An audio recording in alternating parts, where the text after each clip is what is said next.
What's up, Hoopers? It's Coach Alex from THINCPRO Basketball, and in today's video, we're going to talk about defense and what's going to make you a better defender. Let's get to it. All right, guys, well, today's video is designed just to really help you think about defense and how much pride it takes and the things that you need to do in order to become a better defender. So we're going to go over 5 different topics that I'm going to just talk about while, giving a quick little demonstration here and there to talk about what's going to make you a lockdown defender. Why do you want to become a lockdown defender? So you can stop the opposing player. That's the point of the game. Whoever scores more will win the game. So if you can shut down the opponent's team and the opponent's best player, you've done your job. So the first thing I want to talk about is your base technique and what is important about your base. So we all know a defensive stance comes from an athletic position where your feet are shoulder width apart. We don't want to be too narrow and we don't want to be too wide. We want to be in this position here where we're in a defensive athletic position and we can move quickly laterally, side to side. We can keep the ball in front of us. So we want to be strong in our base. So if somebody was to push me right now, all I would do is lean a little bit, but my base is so strong I'm not going to tip back and I'm not going to tip forward. But I'm in a position here where I can move sideways, laterally, keep the ball in front. So we want to be strong with our base. We want to have active hands, so we want to be long. We want to be as big as we can. We want to deflect passes, get steals, disrupt the opponent, block shots, things like that. So we want to be low, we want to be strong, we want to have active hands. This is our base technique. This is the beginning to becoming a better defender. So if you have a strong base, if your technique is right, if you can move quick laterally, if you can keep the ball in front of you, you're going to be just fine. This is step 1 in becoming a better defender. So if you can continue to do this and work on it and think about it over and over, you're going to be putting yourself in the right position to stop the opponent's best player, shut the other team down by just doing this. But everything that you do defensively starts from this base. So when we talk about the next 4 things, just think about keeping your base in mind and everything else that goes along with it when becoming a great defender. All right, next we're talking about stealing the basketball. Whether it's on the ball, whether it's off the ball. We want to get steals. We want to be disruptive as a defensive player, whether you're a guard, whether you're a wing, whether you're a big, you want to be disruptive. So if you can steal the basketball, if you can make plays on the ball, if you can get deflections, that all helps. But where does it start?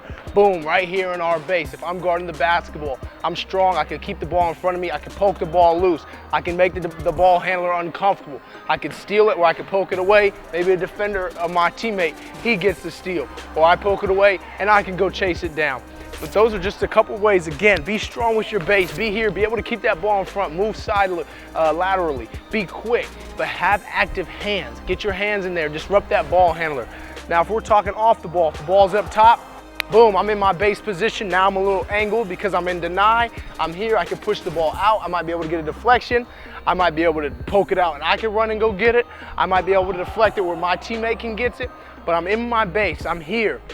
So if I can be disruptive in a way where I can get steals or create steals, that creates opportunities for runouts, easy baskets, easy open looks for myself and for my teammates, all because I'm in position to steal the basketball, whether it's off the ball, whether it's on the ball, whether I'm stealing on a drive, whether I'm stealing in a pass, whether I'm in a help side, whatever. But stealing the basketball is just another part of being a great defensive player. And you see a lot of NBA players that do that. LeBron, who is very good at playing off the ball. So if the ball's over there, you'll see LeBron make a steal from here all the way up to the top just because he's reading the offense, he's reading the eyes of the offensive player, he's catching, and he's out, he's running. Kawhi Leonard, good off the ball, on the ball where he's disrupting, he's just taking the ball from you. Draymond Green, strong physically, so he's gonna body you up, he's gonna take the ball that type of way. So make sure that you're active with your hands, you disrupt that ball handler, you play the passing lanes, you get deflections, and you get steals. That's just another way to be a great defender. All right, next we're talking about blocking shots. Now, this is a lot of the time more for a big man who's a good shot blocker or rim protector, but there's guards out there that I have seen that can block shots with the best of them. And the timing is one thing, being in the right position is another. So making sure that you're in the right position. So let's just say I'm guarding the ball, I'm right here on the block, I'm in position, boom, I got my strong base, I'm being disruptive on the ball, and then when the shot goes up, a lot of the times, the best thing that I can say, if a shooter is left-handed, you want to block with your right hand because you're shooting right in to that same hand. Now, if they're shooting with their left hand, you go to block, now you're turning your body, you've got to get out of position. Where if I was to just block with my right hand right here on their left, boom, right there, same. If they were going to their right, I'm right there. But being in the right position, timing, is incredibly important when it comes to blocking shots. I've played with some great shot blockers in my time, and their timing is impeccable. Being able to go get it at the ball's highest point, getting it before the offensive player has even decided what they want to do. They'll just drive, and the shot blocker's already in the air, boom, they block it because they know what the offensive player is going to do. But being able to time out those shots, whether it's layups, chase down blocks, my goodness, if you haven't seen a LeBron James chase down block highlight film, go on YouTube and check that out after you subscribe to THINCPRO Basketball. So make sure you do that. But being in the right position, timing, that is very important when it comes to blocking shots, especially if you're a guard that's trying to be a good shot blocker. But if you're a guard, a lot of the times yours will come from behind. You'll be able to catch somebody sleeping. It might be blocking a jump shot or whatever. If you're blocking a jump shot, we never want to foul a jump shooter. So when you go to block a shot, you want to make sure that you contest that shot and you fade to the side. A lot of times you'll see people try to contest that shot and they'll go straight through that offensive player. So when you go up and you contest that shot, you want to drift sort of to the side, boom, and you're out of the way so you're not running through that offensive player and getting a foul and allowing them to go to the line for 3 shots. So finding the right position, timing, going straight up, blocking the shot is very important, and a lot of elite defensive players have this in their game defensively, and that's why they're great defensive players. All right, next I want to talk about taking charges. A lot of players don't want to do that, and I will be the first to admit I never wanted to take a charge either. I never wanted to step in the way and take a charge, not because I was scared, but because I was just never in position. I never really wanted to fall down on the ground. I didn't really think it was worth it, but honestly, it is. A lot of players that take charges, you see, that changes the momentum of the game. It gets their team going. It gets everybody defensively on the same page. Collectively, the momentum changes, the energy changes about that team.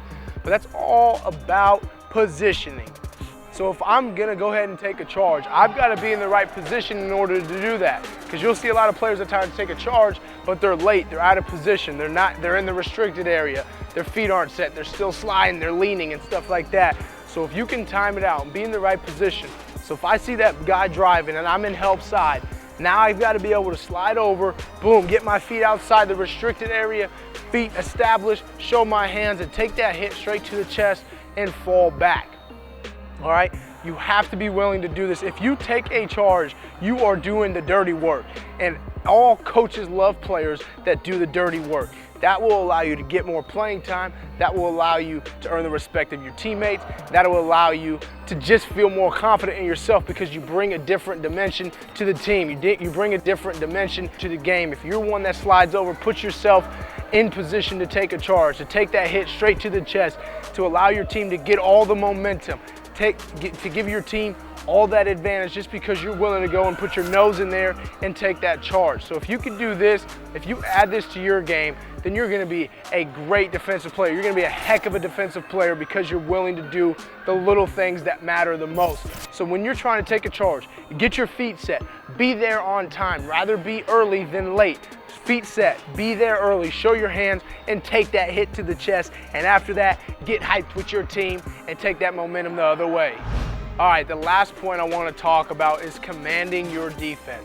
The best players command the most from their defensive teammates, whether it's yelling instructions, whether you're calling out screens, whether you're saying I'm in help, whether you're saying I got ball. All different types of things play into the part of commanding the defense.